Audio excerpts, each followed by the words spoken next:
Democrat-Socialist Radio. The millennial conservative resistance begins right here, right now.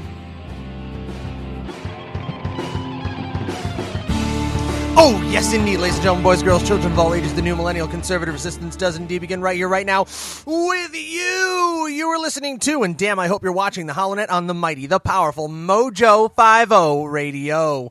Today it is Saturday. It is, the 22nd of January in the year of our Lord, 2022.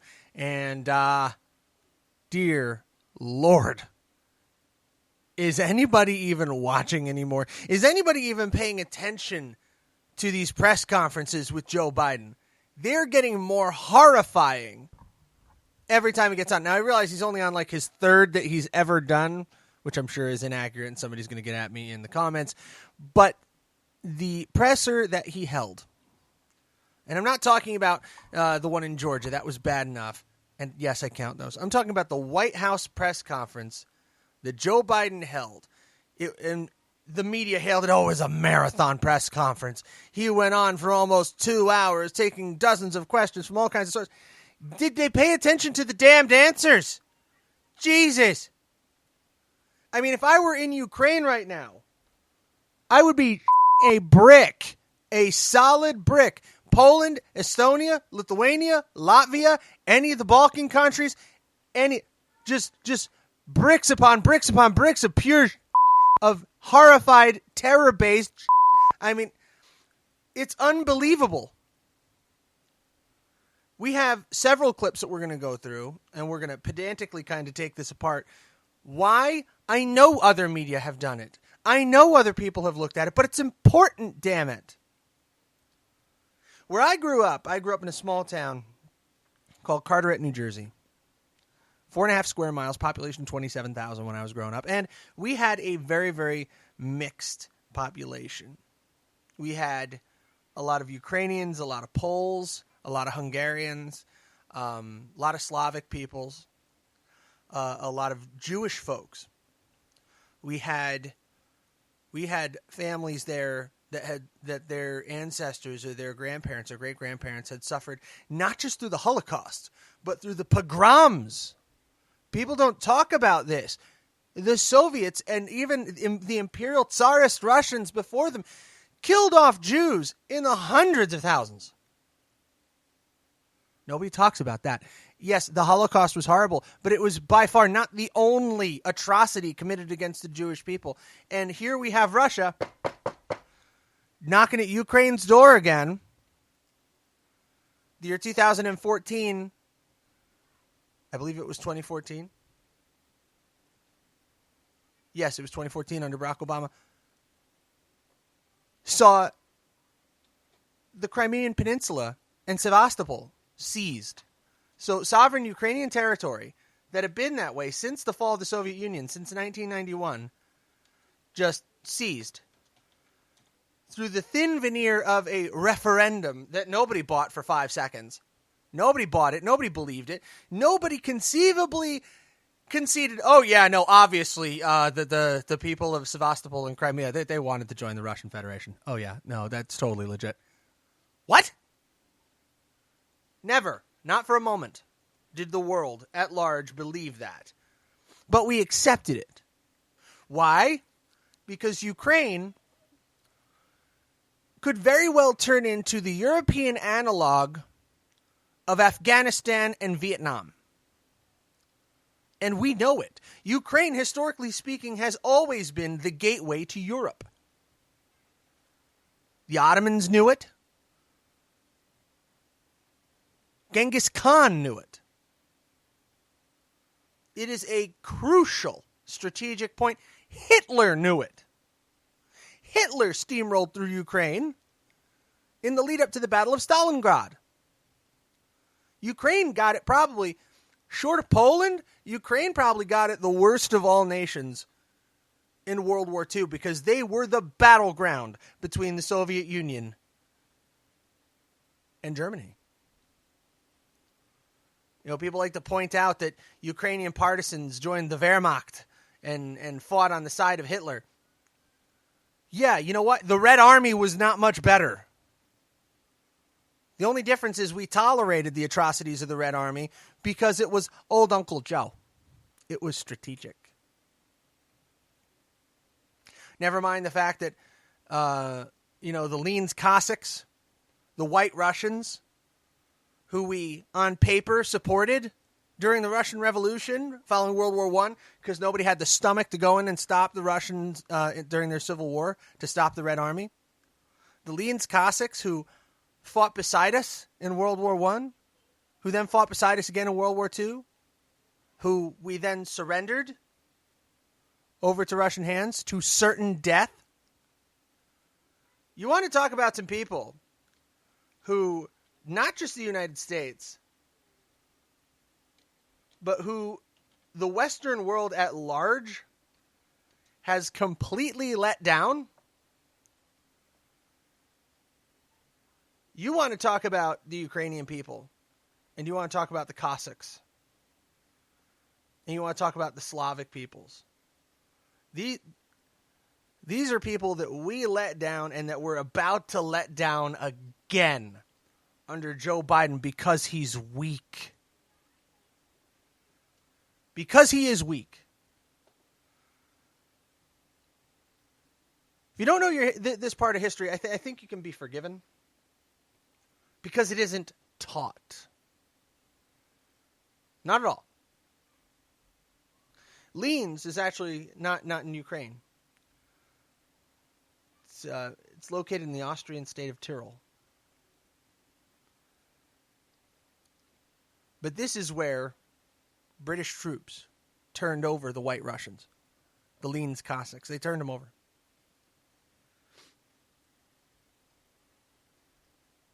Many of those Cossacks came from the Caucasus, and they fought and died in Ukraine. And then comes, following World War II, Ukraine is under the Iron Curtain. You have Chernobyl. You have so many of Russia's the Soviet Union's nuclear weapons based out of Ukraine. You have the Holodomor, which is the Great Famine that was engineered by Moscow. They were exporting grain while the Ukrainians starved to death in mass numbers. Still not acknowledged by many as a genocide, which it was. Then comes the fall of the Soviet Union in 1991, and the world breathes a sigh of relief as we step back from the brink of nuclear annihilation. And there's an agreement.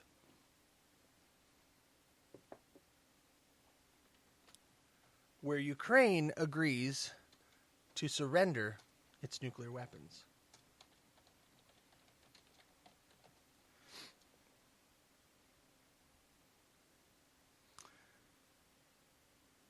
In 1994, Ukraine agreed to destroy its weapons and join the Treaty on Non-Proliferation.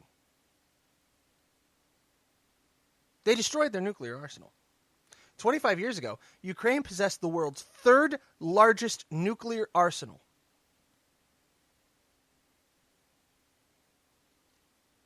I think history will look back on this and say, they probably shouldn't have done that. They probably shouldn't have. Because if Ukraine had managed to keep hold of their nuclear weapons, then they would probably be safer today because Putin would be scared of moving against them, lest Moscow disappear under a mushroom cloud.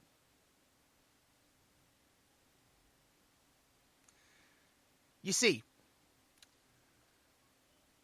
there was a treaty. It was called the Budapest Memorandum on Security Assurances. This was signed 5 December 1994.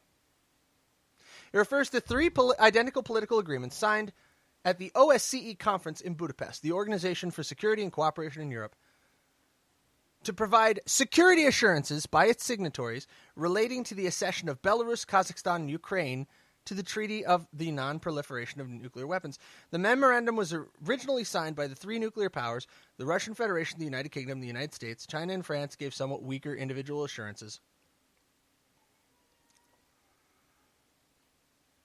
In February 2014, Russian forces seized and blockaded various airports and strategic sites throughout Crimea. Troops attached to the Russian Black Sea Fleet stationed in Crimea placed Russia in violation of the Budapest Memorandum. Now, these security assurances were that the United States, Great Britain, Russia, who breached it outright, guaranteed the territorial guaranteed security assurances against threats or use of force against the territorial integrity or political independence of Ukraine. The Belarus Memorandum was broken. And here is one of the most just bold-faced, frightening analyses that I've ever seen. And this comes from a quote from Biden during his speech, where he just completely ignores the existence of the Budapest Memorandum. By the way, here's the text in case you don't believe me here.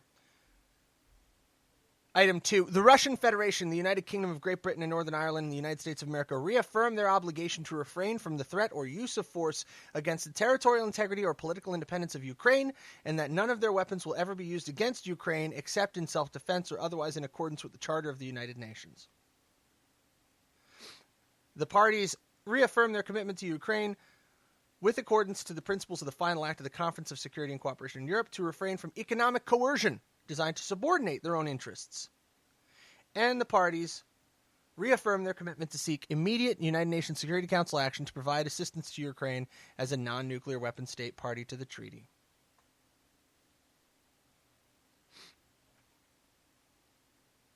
This was signed by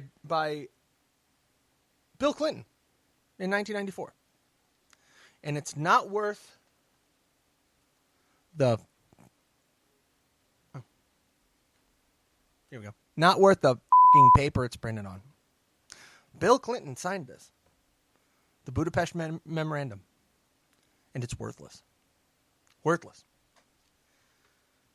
Real quick before we go to this stunning audio, knowing what you know now, knowing that the Budapest Memorandum was signed in 1994 by the President of the United States, knowing that it stated that if Ukraine gave up their nuclear weapons, Russia, Great Britain, and the United States would guarantee their protection. We would protect them. That their territorial integrity and independence would not be violated. And realizing what happened in 2014 under President Barack Obama. That their territorial integrity was violated and that their independence continues to be violated by political and economic coercion and by Russia providing troops, materiel, and support to separatists in the Donbass and Luhansk regions still today. Okay, keep that in mind. Real quick before we get into this, I wanted to tell you about preparewithmojo50.com, preparewithmojo50.com, because something's coming. We're going to get to a story today that's going to blow your mind. Preparewithmojo50.com. Why? Just in case this pot bubbles over. Just in case Russia decides to waltz straight into Ukraine and go, he's mine now. He's mine. Yes. He's no longer independent country. He's mine. Yeah. Preparewithmojo50.com, preparewithmojo50.com. But make sure your family, your friends, your circle, make sure you have the right people surrounding you for the days when the government will not be coming to help, okay? Supply lines are really bad right now, and the man who's at the wheel, supposedly, seems to disagree with that fact. If you didn't hear, Biden said, oh, the shelves are stocked. 89%. It's only a couple of percentage points below what it was. Yeah. Bare shelves Biden has trended thousands of times in the last year. This is right up there with North Korean propaganda. Remember, you ate today. Try to have 2 meals instead of 3. All right, preparewithmojo50.com, preparewithmojo50.com. No, I'm a little bit all over the map there, but let's check this out. Let's go to audio from Joe Biden's press conference. And there's a couple of pieces here that I want to get to. Now, that's the third one. So this is 52.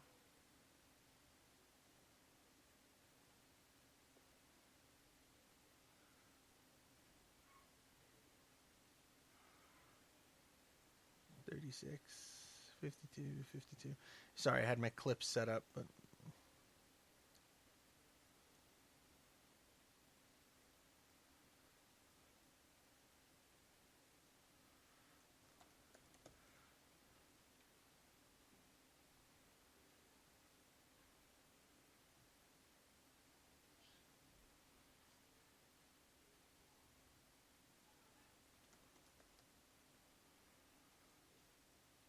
okay, here we go. So, this is the one at 36 minutes. Okay, I screwed up. So this is a question where the press is asking Biden about Poland and NATO and the other countries surrounding. Let's check that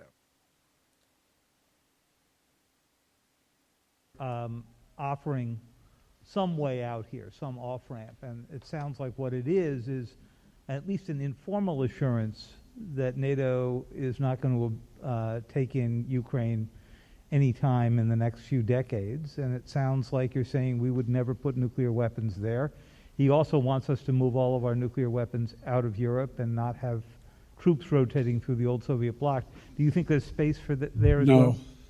No, there's not space for that. We won't permanently station, but the idea we're going to actually increase troop presence in Poland or Romania, et cetera, if in fact he moves. Because we have a sacred obligation in Article 5 to defend those countries. They are part of NATO. We don't have that obligation relative to Ukraine. Wait. What do you say? Wait, what? I'm going to turn that up. We don't have that obligation, according to Ukraine?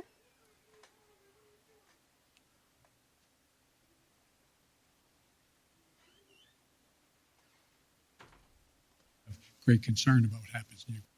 We don't have that obligation relative to Ukraine. In Article 5 to defend those countries. They are part of NATO. We don't have that obligation relative to Ukraine. In Article 5 to defend those countries. They are part of NATO. We don't have that obligation relative to Ukraine. We don't have that obligation relative to Ukraine. There it is. Boom. Done.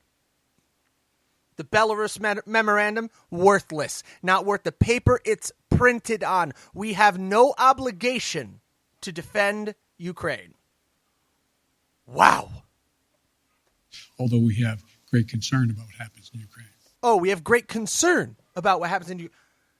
I'm sorry, it wasn't the Belarus Memorandum. The Budapest Memorandum, 1994. Worthless.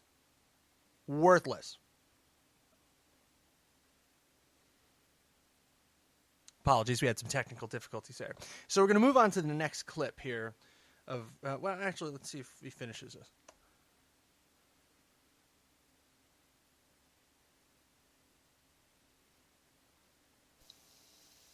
Thank you.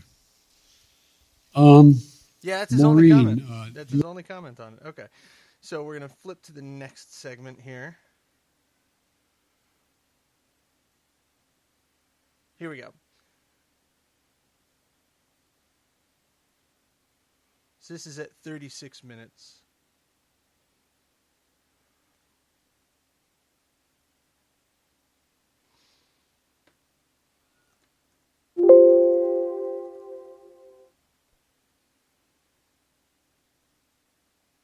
Here we go.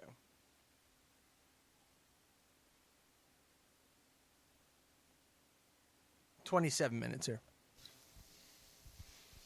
Mr. President, thank you. Your top foreign policy advisors have warned that Russia is now ready to attack Ukraine, but there's still little unity among European allies about what a package of sanctions against Moscow would look like. If the U.S. and NATO aren't willing to put troops on the line to defend Ukraine and American allies can't agree on a sanctions package, hasn't the U.S. and the West lost nearly all of its leverage over Vladimir Putin? And given how ineffective sanctions have been in deterring Putin in the past, why should the threat of new sanctions give him pause? Well, because he's never seen sanctions like the ones I promised will be imposed if he moves, number one.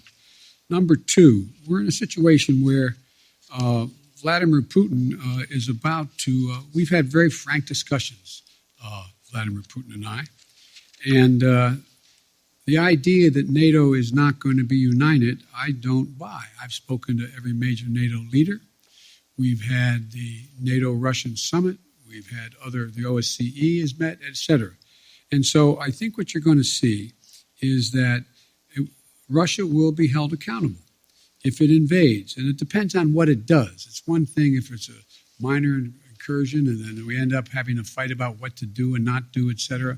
But if they actually do what they're capable of doing with the force amassed on the border, it is going to be a disaster for Russia if they further invade Ukraine, and that our allies and partners are ready to impose severe cost and significant harm on Russia and the Russian economy.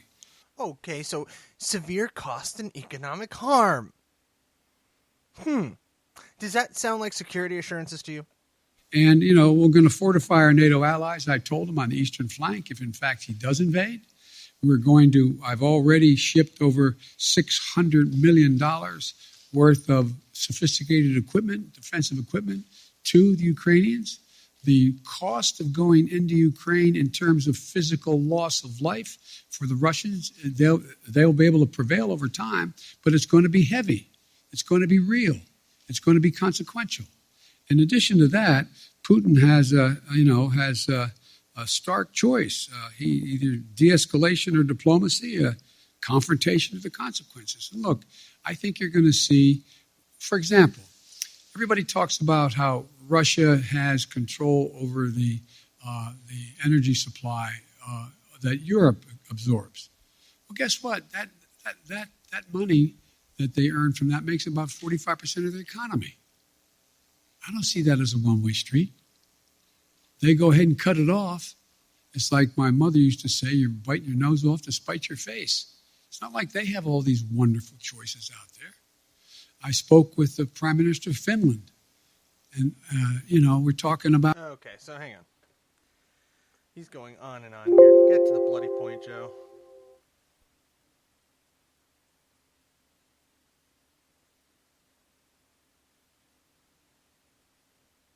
Is that Russia will be held accountable if it invades. Here's and the part it depends that on what it is does. freaking out about. It's one thing if it's a minor incursion and then we end up having a fight about what to do and not do, et cetera. But if they actually do what is this garbage? Minor incursion, and then you have to argue about what to do and what to not do. A minor incursion? What the hell is a minor incursion? Is that sending troops into the Donbass, into Luhansk? What does that mean? And he gets taken to task on this, thankfully.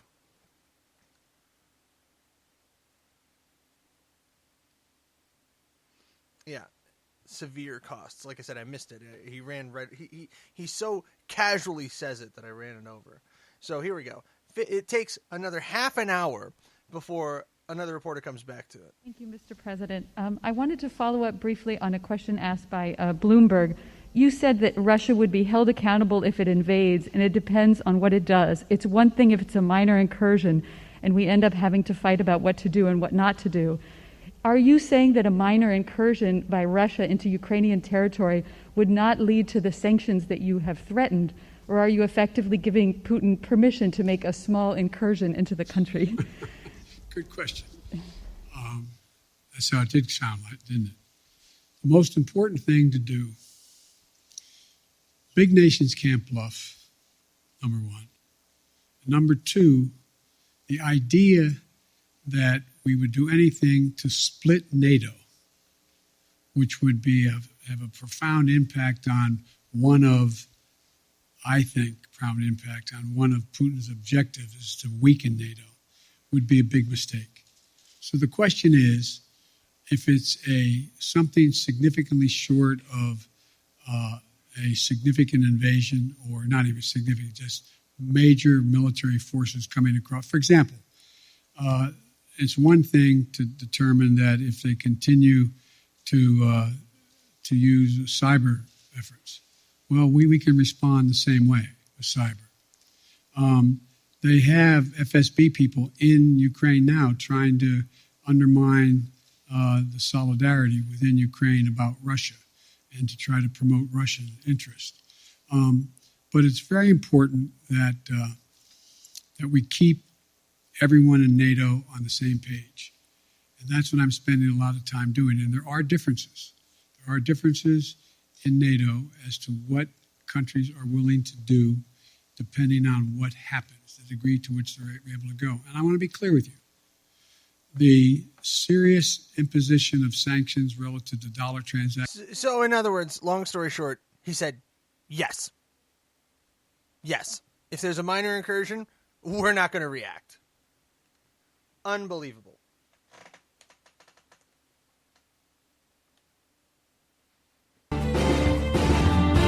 That music means we're going to have to take a break for now, and when we come back, we're going to have a little more here from Ukraine.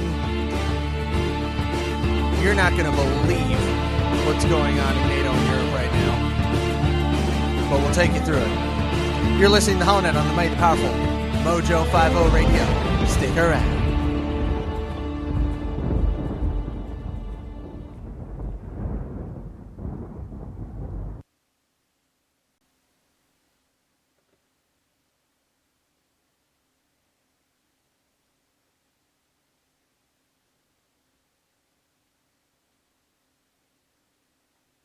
Here's the problem with America, the country is broken, cause they minds stay closed, but they mouths stay open. Get attacked and we blame terrorists, go broken, we blame the price, blame racists for the racism, but only if his skin is white. If we don't need guns, cause we can call the police. We don't need fire extinguishers, call a fireman, please. You didn't want to build a wall and now the border is weak. Your favorite actor has a gate that's like 15 feet.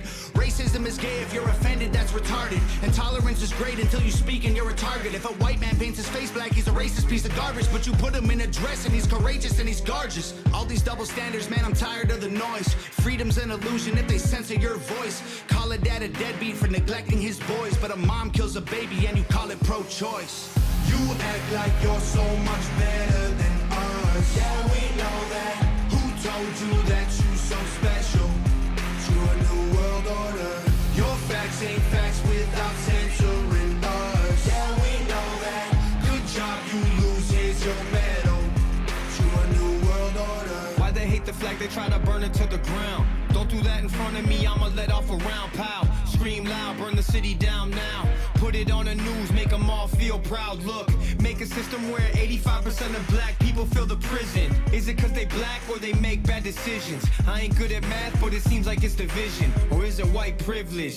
I believe politicians need to be locked up. Try to take our freedoms, that's how you get shot up. Got our back against the wall, try to just stop us. More guns, more ammunition, please stock up. Election gets rigged, rights get infringed. Take this syringe, frighten your kids, show up right where you live. Make me wanna grab a rifle and just go. You act like you're so much better than us. Yeah, we know that. Who told you that you so special? To a new world order. Your facts ain't facts without censoring us. Yeah, we know that. Good job, you lose, here's your medal. To a new world order. And everyone blames white folks for every little bitty thing. We don't have no one to blame, we take responsibility. They tell you be a man, then call it toxic masculinity. Then when you act too feminine, they call it white fragility. I don't understand trans man with humility. I'm just trying to raise my kid the best of my ability. If I disagree, you try to cancel, get rid of me. You cancer, you can't be the answer, you killing me. And I hate white supremacy just as much as you, but I ain't feeling guilty for something I didn't do. The system's killing everyone, it sucks, but it's true. They kill you, then they broadcast it and call it the news. Or they'll brainwash you through social media feeds. And if you disagree, delete you immediately. Make America China pretty easy to see. I will always remember the land of the free.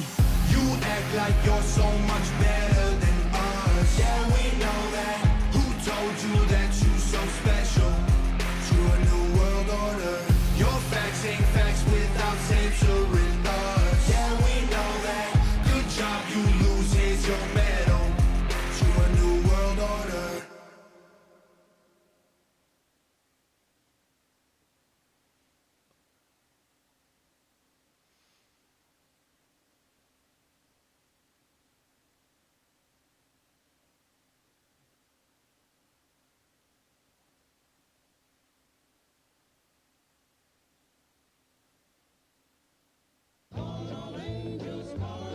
This is Amtrak from Tin Can Radio, recommending that you tune in to the Bells of Liberty Saturdays. Am I incensed about literally anything going on in the world right now? No. No, I am not. Oh, boy. You want to know why I'm incensed? Is there a right answer to that? Because I shared a story with my best friend, and my best friend just admitted to me that she shared it with other people and then forgot to talk to me. She's forgotten how to talk to me. She's forgotten how to respond to me. I can only do so much at one time. Tune in Saturday at 2 p.m. when Sammy reminds Jaina that she made vows to her husband and not Jaina. You know what? It wouldn't be the first time today alone that you have not understood me and my needs and what hurts me as a human being when you ignore me and you don't respond to my text messages. I said like 5 in a row, and then I started feeling kind of self-conscious that I was asking for too much attention.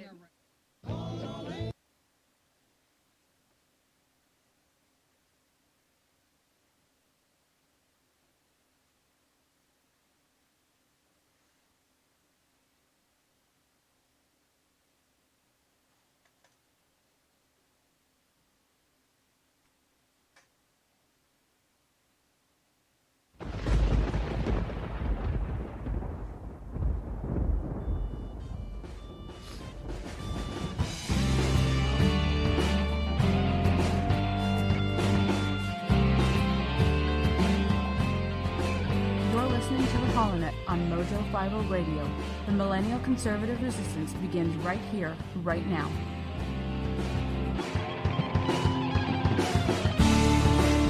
And we're back. You're listening to Holland on the mighty powerful Mojo 50 Radio. So now that you have all the background that is necessary, you know, the press conference from hell, the treaty obligations, all of that, the history, now let's take a look at the news today. But before we do that, I want to ask you if you could please head over to mypillow.com. That's mypillow.com.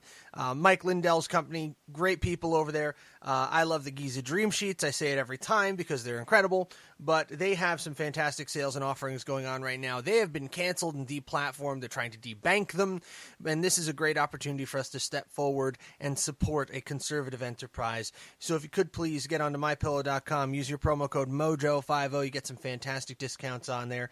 The My Pillows are as low as $19.98. The Giza pillowcases are $27.99. They actually have the slippers that are available. I don't see where they are on the page, but I just got an email about it the other day. That the slippers are going on right now. Hang on, I gotta check this because I haven't tried the slippers yet, but I want to. Here we go.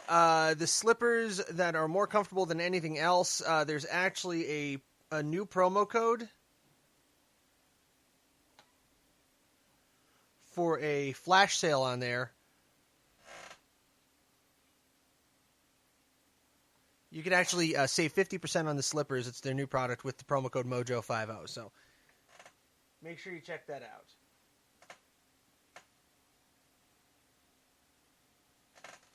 Yeah, so promo code MOJO50, get the slippers. I actually need a new pair of slippers because I had like these store. Here we go. My slippers save 40% with promo code. That's my bad. I said 50%. But yeah, check it out. Great stuff there on mypillow.com. They're one of our fantastic sponsors here at Mojo50, and you know, it helps us out a lot to be able to work with them. So moving right the hell along.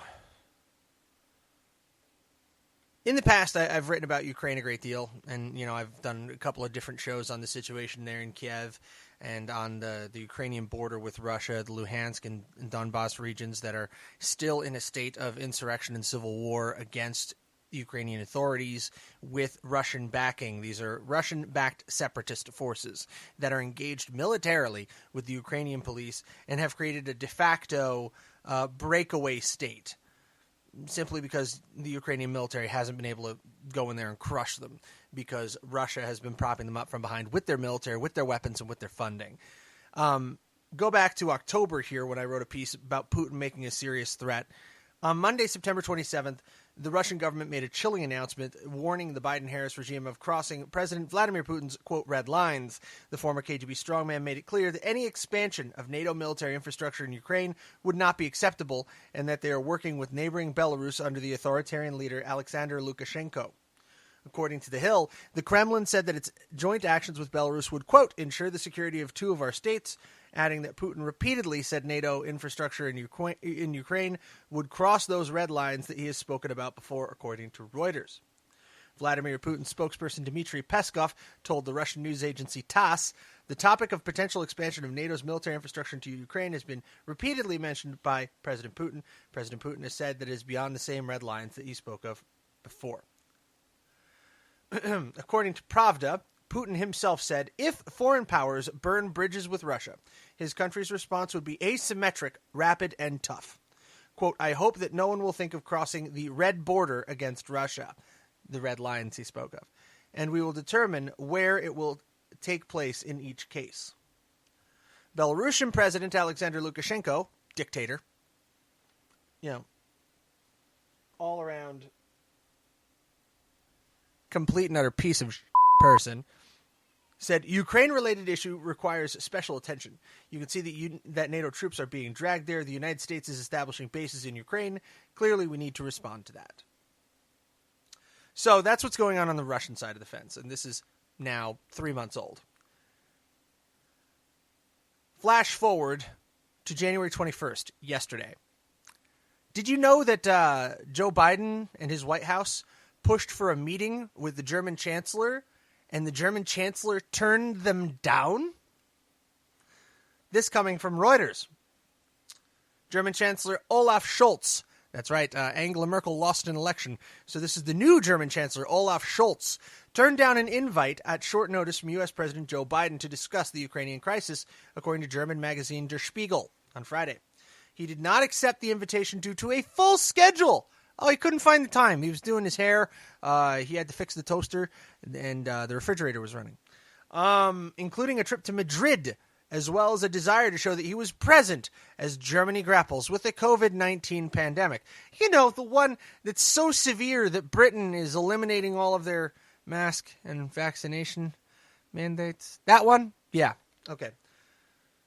Government spokesperson declined to comment. Yeah, so let's check out Der Spiegel. The war of nerves, a war of nerves. Germany has little maneuvering room in the Ukraine conflict. Oh, you don't say. Remember Biden was talking about how NATO is broken up? This is the brass tacks right here. NATO is not under an obligation to protect Ukraine. This is what a lot of people seem to be getting twisted in their minds. And what Joe Biden is talking about, oh, well, we have to move with NATO and, it has to be under NATO. No, it doesn't. NATO is under zero obligation to protect Ukraine. Who is? The United States and Great Britain as nations, not NATO as an alliance. NATO did not sign the agreement. Plain and simple.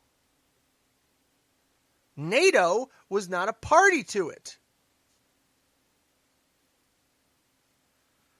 Therefore, Germany can keep their happy self off to the side. They're under no obligation. And Biden just bafflingly says that the United States is not under any obligation to protect Ukraine. Now, those of you out there in internet land who are major legal sticklers, who are legal eagles, will remind us all that the Budapest Memorandum is not a treaty. It's an executive agreement, which means it doesn't hold the force of law in the United States. But there's something else you need to consider. Credibility. Credibility.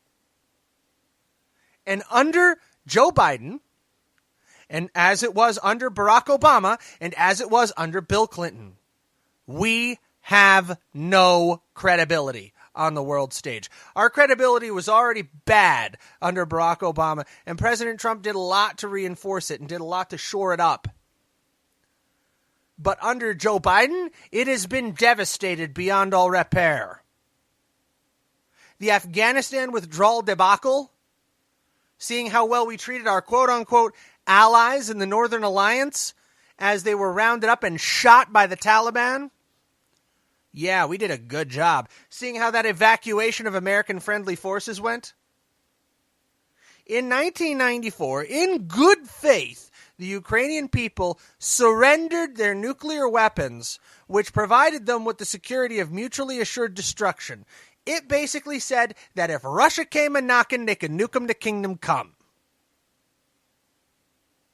They gave that up because of the promise of the American people and the British people, and yes, the Russian people, that their territorial integrity and their independence would be protected. Russia just betrayed them completely.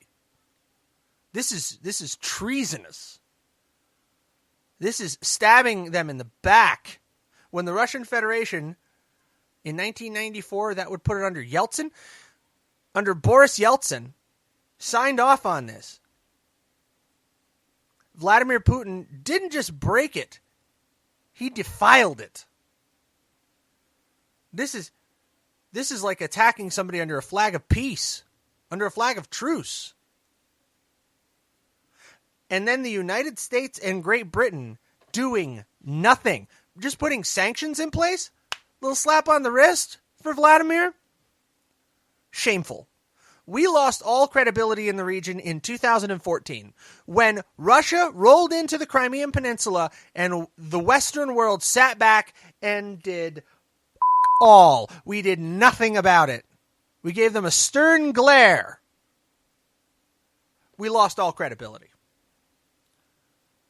And right now, the people in Ukraine have to feel like they are the most alone in the world. Poland, all them, they're NATO allies. So, of course, Biden's going to do what he can, and he's going to protect our NATO. There's a difference between what you have to do according to law. And there's a difference of what honor requires.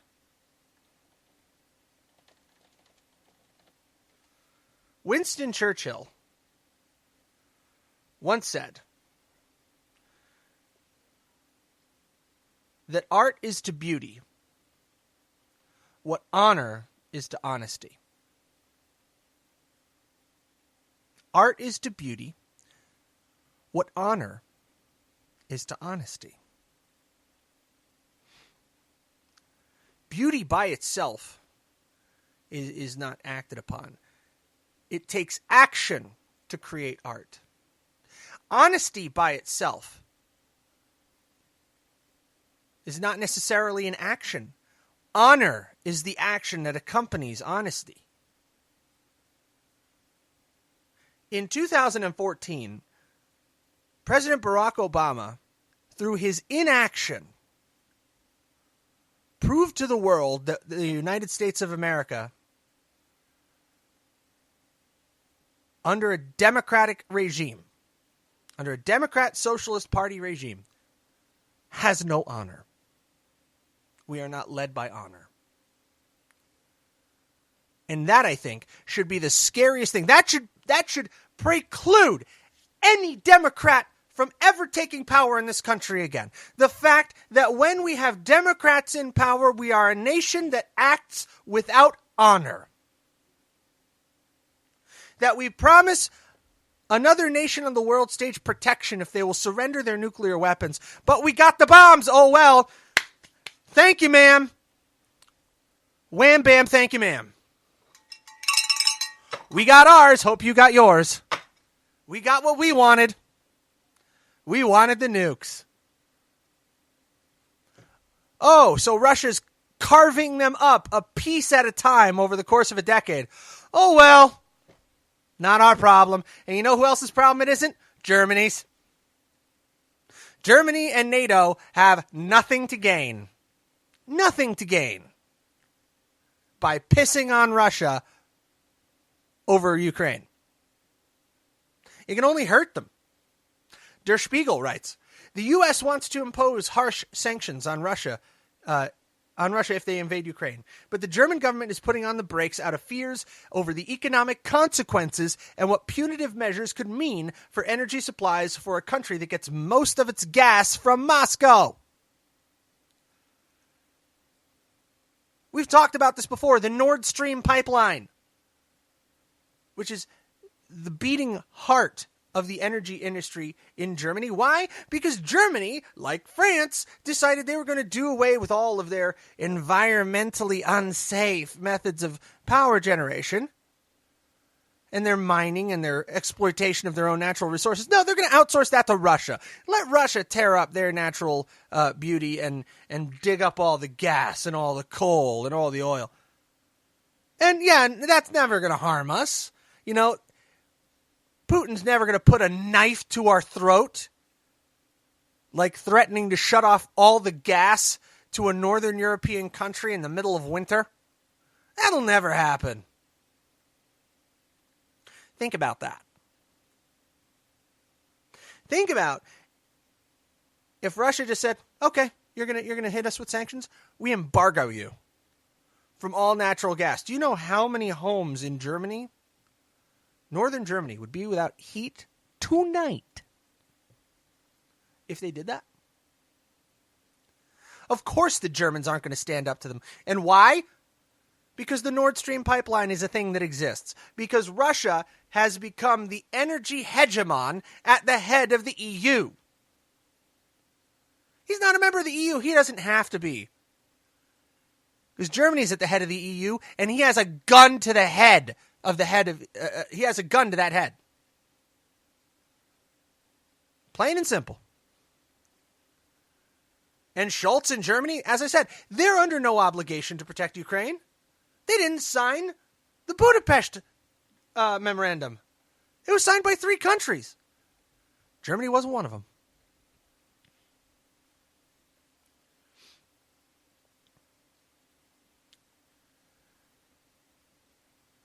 Der Spiegel, they write, it's rather difficult to fathom. Russia is building up the biggest threat since the end of the Cold War, deploying around 100,000 troops to the border with Ukraine. Stationing tanks, artillery, rocket launchers, and the German chancellor is unable to clear his schedule to accept an invite from the American president. What else must happen to trigger a greater sense of urgency in Berlin? It's not enough that Russian President Vladimir Putin is trying to blackmail the West, issuing ultimatums and threatening military consequences if NATO doesn't rule out Ukrainian membership in the alliance. As if Putin hasn't already shown the world, the occupation of Crimea, that he doesn't care much about international law. As if the Baltic states' worries were unfounded that they could face a similar situation to that of eastern Ukraine, where Russian leaders, with the help of loyal separatists, have been sabotaging the sovereignty of the government in Kiev since 2014. Western intelligence agencies and military officials believe the possibility of a Russian invasion is real, but the parties united in coalition government in Berlin have shown a recent preference for emphasizing what leverage they are not interested in using against Moscow. Excluding Russia from the SWIFT international payment system? Not a great idea, they said, because it would also affect the German economy. Weapons deliveries to Ukraine?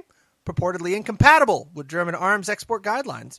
Putting a stop to Moscow's prestigious Nord Stream 2 pipeline that could increase direct Russian gas imports to Germany and Europe?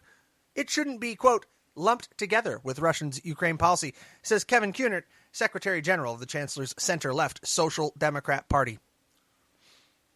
In the United States, we have the Democrat-Socialists. In Germany, they have the Social Democrats. It's the same weakness.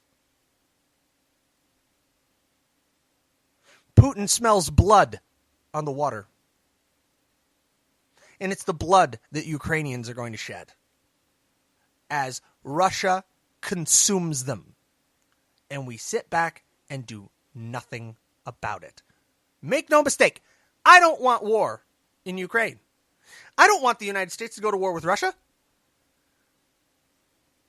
But think about it. We've been talking about Xi Jinping, China, the Chinese Communist Party going after Taiwan. We've been talking about Vladimir Putin going after Ukraine. Now, this ends in one of 2 ways. Okay? Number 1, it ends in a massive miscalculation. Russia and China maybe take these actions separately, and we wind up in conflict with both of them. which is a nightmare scenario. A nightmare scenario. The world's 3 strongest nuclear powers duking it out. Whew. That's the stuff that World War III is made of. Or, and even more disturbing than World War III and possible nuclear Armageddon, is that Russia and China, maybe even simultaneously, maybe days apart, launch attacks and seize their neighbors. They launch an attack on Ukraine from Russia. China launches an attack on Taiwan. And Biden issues sanctions and does nothing. You will watch NATO collapse. Because what does it mean? Or our NATO allies in Europe will call for an even bigger buildup of forces on the border. They'll also bring us to the brink of war. But the United States will be severely handicapped by the loss of all the semiconductors and chipsets that we depend on trade with Taiwan in order to get. It'll be years before production is ramped up here in the United States. This is the danger we're in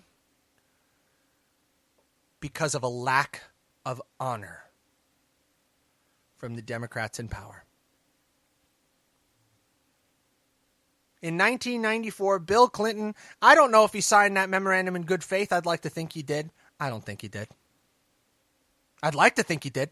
It doesn't occur to me. Doesn't fit the pattern. So you have the agreement that I think he signed in bad faith, that President Barack Obama refused to honor in 2014. And now here we are in 2022. Almost 30 years later. And Russia is going to take back Ukraine. Almost assuredly. Biden himself said it. You know, Putin pretty much has to. What else is he going to do? I'm terrified for the Ukrainian people. I'm terrified for the American people. I'm terrified for the world. Because what this will prove unassailably is that the United States of America is no longer the world superpower. If Russia and China can conquer their neighbors at will, if they can take territory from them at will, that puts us back to like a pre-World War I international community, where it's peace through force. It's like the Peace of Westphalia for those who are of a historical bent. The United Nations might as well just close up shop. They'll be rendered completely and totally irrelevant. Sanctions. Oh, we're gonna use sanctions. In with sanctions. They don't care.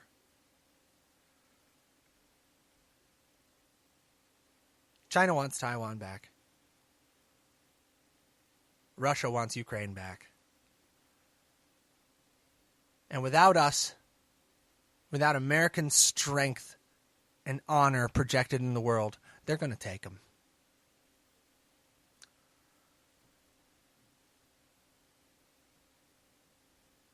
News report coming in today. Oh, by the way, the White House, of course, denies that Schultz rejected a Biden invite, despite, Reuters, Der Spiegel. Not like they do any fact-checking, right? Of course. But at the same time, published 45 minutes ago, Lucas Tomlinson, Fox News, families of U.S. Embassy personnel in Ukraine ordered to begin evacuation as soon as Monday.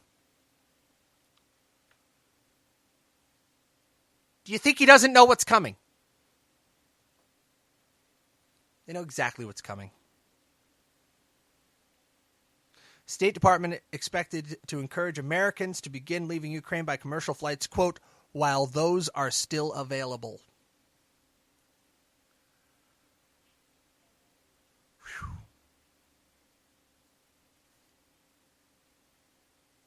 Advanced Russian fighter jets have now arrived in Belarus, north of Ukraine. The Pentagon is concerned that Ukraine's capital is, quote, now in the crosshairs, another official added.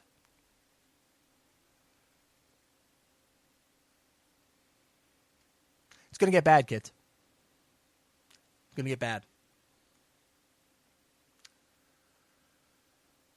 Whew. I didn't think I was going to spend a whole show on Ukraine. Never been there. I hear it's nice. But this is the world we get when a nation acts without honor. And when we are led and allow ourselves to be led by dishonorable men.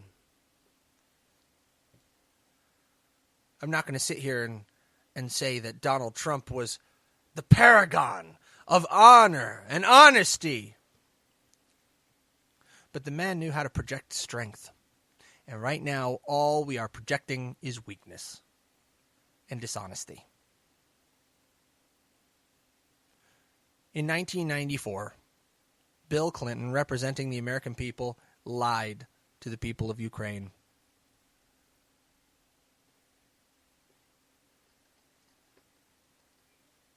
Boris Yeltsin, representing the Russian Federation, lied. Prime Minister John Major of the UK lied.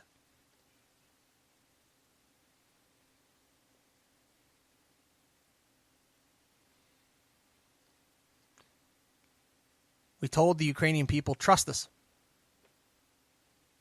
Give us your nuclear weapons, and we will keep you safe.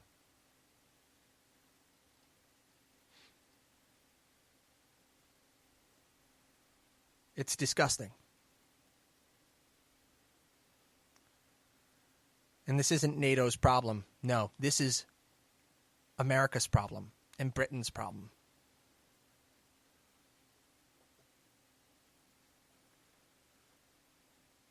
And this is one of our moments in history of ultimate shame. If we allow this to continue. Like I said, I don't want a war with Ukraine, with Russia. I don't want a war with China.